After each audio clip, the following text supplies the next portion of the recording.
Okay, welcome back to Paddy's Golf Tips. I said recently that I felt this site, YouTube, was all about trying to get every single golfer in the world to single figure handicaps. So that's my aspiration. I want to help you all out. But I realized after I said it, and I went back to my Paddy's Golf Tips, that all the tips I've kind of been given are one-off in certain areas of the game and leaving it for you guys to put together.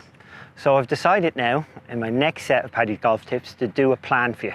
A set progression of what I would do if you came to me as a beginner, or if you came to me as a golfer who's playing for a number of years but is stuck, say, at a 18 handicap and wants to get down to 9, stuck at a 15 handicap. What I would say to you, this is especially relevant for somebody who wants to reset, whether you're starting and you want to go fresh, or whether you're playing for a while and you want to reset things and get back to a position that you can play off single figure handicap. The winner of the gold medal and the champion golfer of the year is Padraig Harrington.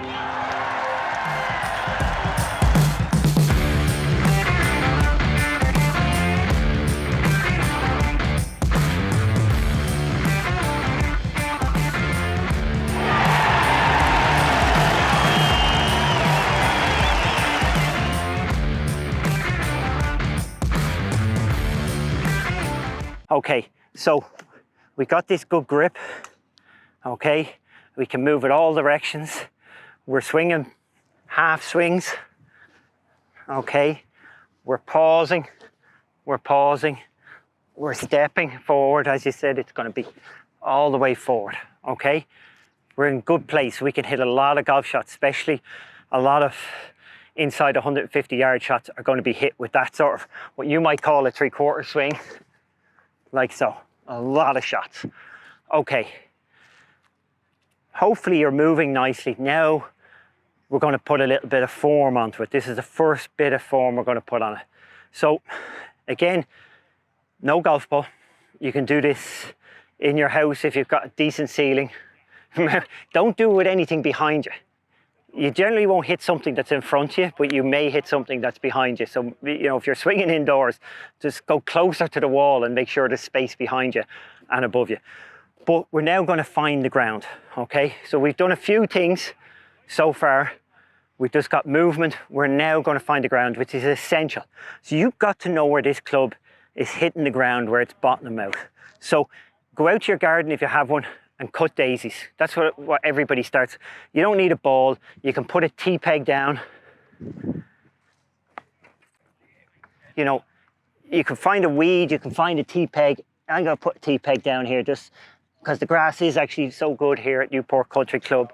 We're here at the Hole Classic for the Champions Tour event. They've been very kind. But look, three-quarter, find the ground. I know most people don't want to do that on a nice pristine tee box, and yeah, there's an issue to that. But in your garden, you're digging weeds out. Just do it, right? So if with setup, you're basically saying driver would be all the way to your left toe, especially if you're a slower swinger. If you're a slower swinger, you could actually have it up nearly the front of your toe. And then I don't like to put wedges in the middle of my stance. I think it's too far back. I might do it on the golf course if I have a bad lie, but generally I practice with my wedge slightly ahead of the middle of my stance. All my clubs, I have a 6-iron in my hand here. So if that's middle, just slightly ahead. And gradually, as the club gets longer, I move it a little bit further forward, okay? But generally, I will play everything from, I don't know, 60%, so 10% this side of middle, to all the way to 10% ahead of this for a driver. So somewhere in that band, gradually moving forward. So I've got to learn where I'm hitting the ground, okay? Now, if that's the tee, I want to hit the ground. That was a beauty there, just ahead of the tee. Wherever the tee is, you want to hit the other side of it.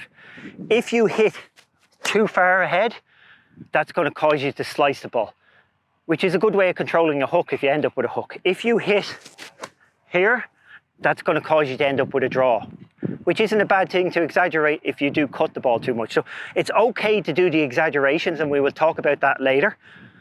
But in general, as you're new to this, we're just talking about, can we hit whatever spot we're looking at? Three-quarter, three-quarter.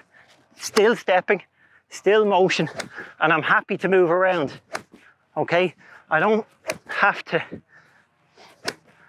I can just pick a spot with my eyes and hit it, okay? Now, I set it. I pick a spot with my eyes and hit it. I don't keep my head still, I don't keep my head down, but I do watch the ball, okay? And I watch it long enough that I see the divot. So if I introduce the golf ball, I would see the golf ball and the divot, and then my head would come free flowing up with it, okay? But I would stay in it long enough. So I can see it with my eyes. So if I'm looking at that tee peg, I can see it with my eyes, 3/4, I can see it, still see it, see the divot, and then I come up to that 3/4 finish. Now, you can see the little bit of head down, whereas I was doing it earlier, my finish is here. With the little bit of head down, you can see I'm a little bit, my right side will get through a bit more, but it's still 3/4 length with this. It's still a pause, 3/4 length, shoulder height. We're not getting past that at the moment. It's all we need to play a lot of our simple golf shots. And I consider everything inside 150 yards a simple golf swing. There's no swing of that length that we shouldn't make the same backswing, the same intensity, the same shoulder turn, same speed, the same rhythm in the backswing. We are going to change the downswing a little, but the backswing is just nice and relaxed, okay? For every shot inside 100, probably for every shot. And 3/4 shoulder length is going to be much more beneficial than long, okay? We'll talk about it again in another part of the video, okay? So, right, we've covered movement, we've found the ground, we've used our wrists, get them as active as we can, okay? Remember, the club should point up. Okay, it's at a slight angle, but pointing up in the air at this point, and on the follow through, we want it pointing up in the air again, okay? So it's very important. The only way that's gonna happen is if both those wrists move up and down. So lots of that, okay. Find the ground, important. Now, I think I'm gonna let you hit a few shots, but not long shots. We're gonna do a little bit on chipping.